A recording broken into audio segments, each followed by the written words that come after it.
আজকের দিনটি আমার জন্য অনেক বেশি স্পেশাল ছিল। কি ছিল এই দিনটায়, এটা জানতে কিন্তু ফুল ব্লগটা দেখতে হবে। হ্যালো এভরিওয়ান, আসসালামু আলাইকুম। কেমন আছেন আপনারা সবাই? বেশ কিছুদিন পর আপনাদের সাথে একটি ব্লগ শেয়ার করছি। এই দিনটি আমার কাছে অনেক স্পেশাল। আমাদের বাবা মারা আমাদের জন্য তো অনেক কিছু করে থাকে, অনেক খুশি, অনেক কিছু তাদের বিসর্জন দিয়ে আমাদের মুখে হাসি ফোটায়। কিন্তু তার বিনিময়ে আমরা তাদের জন্য কি করতে পারি? কোনো কিছুই করতে পারি না। তারপরও আজকে আমার মার জন্মদিন। আমি চেষ্টা করেছি এই দিনটি তাকে অনেক সুন্দরভাবে সারপ্রাইজ দেওয়ার জন্য। আমি শুধুমাত্র চেয়েছিলাম যে সে একটু খুশি থাকুক, তার যাতে একটু বেশি ভালো লাগে। আপনারা কম বেশি জানেন আমি খুব বেশি অসুস্থ, আমার পায়ে ফ্র্যাকচার হয়েছে। আমি যেভাবে প্ল্যানটা করেছিলাম তা কোনোভাবেই, অনেক কিছু প্ল্যান ছিল কিন্তু আমি কিছুই করতে পারিনি। টুকটাক করে সবাই আমাকে সাহায্য করেছে। আলহামদুলিল্লাহ, যারা আমার সাথে ছিল সবাই আমাকে অনেক বেশি সাপোর্ট করেছে, অনেক বেশি সাহায্য করেছে। আর তার ভিতরে ইয়াসিনের কথা না বললেই নয়। একদম প্রথম থেকে শেষ পর্যন্ত আম্মুকে খুশি করার জন্য যা যা প্রয়োজন হয় ও সব কিছু করেছে। ওকে ধন্যবাদ দিলেও কম হয়ে যাবে। আমি যখন কাজ থেকে সবাইকে ডেকে নিয়ে চলে আসি অ্যাপেলিয়ানোর ভিতরে, আম্মু তো জানতেই পারতো না। আম্মুকে হঠাৎ করে জানানো হয়েছে আমি পায়ে ব্যথা পেয়েছি, তাড়াতাড়ি চলে আসো। আম্মু তো হঠাৎ করে এসে পুরো অবাক হয়ে গিয়েছে যে এখানে কি হচ্ছে, কারণ আম্মু বুঝতেই পারিনি যে এখানে কি হয়েছে। সবাই মিলে সুন্দর মতো একটা প্ল্যান করেছি আম্মুকে খুশি করার জন্য। তারপর আম্মুকে সারপ্রাইজ দেওয়ার জন্য চোখ বন্ধ করে নিয়ে আসলাম। এরপরে এখানে ওই বেলুনটা ফুটানোর জন্য এত চেষ্টা চলছিল, ফুটাতেই পারছে না। তারপর ছিঁড়ে আম্মুর গায়ের উপরে দেওয়া হইলো।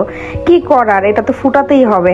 আম্মু এত সারপ্রাইজ হয়ে গিয়েছে, আম্মু তো বুঝতেই পারেনি যে এখানে কি হচ্ছে। আর সাথে আমার মেয়েটাও অনেক বেশি খুশি হয়েছে। এই যে দেখেন, এইটুকু হাসির জন্যই কিন্তু এত কিছু করা। তার জন্য তো কখনোই কোনো কিছু করতে পারিনি। একটু যদি হাসাতে পারি কম কি। এরপর যারা ছিল টুকটাক খাবারের আয়োজন করেছিলাম, তো অসুস্থ ছিলাম, যতটুকু পেরেছি। আর ইয়াসিন না থাকলে মনে হয় না এতটুকু করতে পারতাম। তারপর সবাই সবার খাওয়া দাওয়া শেষ করলো এবং ইয়াসিন তার আন্টিকে গিফট দিতে কিন্তু মোটেও ভুল করেনি। কেমন লাগলো আপনাদের ব্লগটি জানাতে কিন্তু ভুলবেন না। আল্লাহ হাফেজ।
তারপর সবাইকে নিয়ে কেকটা কাটলাম। সবাই অনেক বেশি মজা করছিল, দুষ্টামি করছিল, ফোম স্প্রেগুলো মারছে। আর ফোম স্প্রে মারা নিয়ে তো বাবা কি এক অবস্থা, কারো মুখে ঢুকিয়ে দিচ্ছে, কারো কানে, কারো হাত পায়ে, মানে একটা হুলস্থুল ব্যাপার হয়ে গিয়েছে মনে হয় ফোম স্প্রে পেয়ে। আর তারা এমন করছিল মনে হয় তারাই সব থেকে বাচ্চা, মানে বাচ্চাকালে যা করতো এই কাজগুলোই তারা করছে।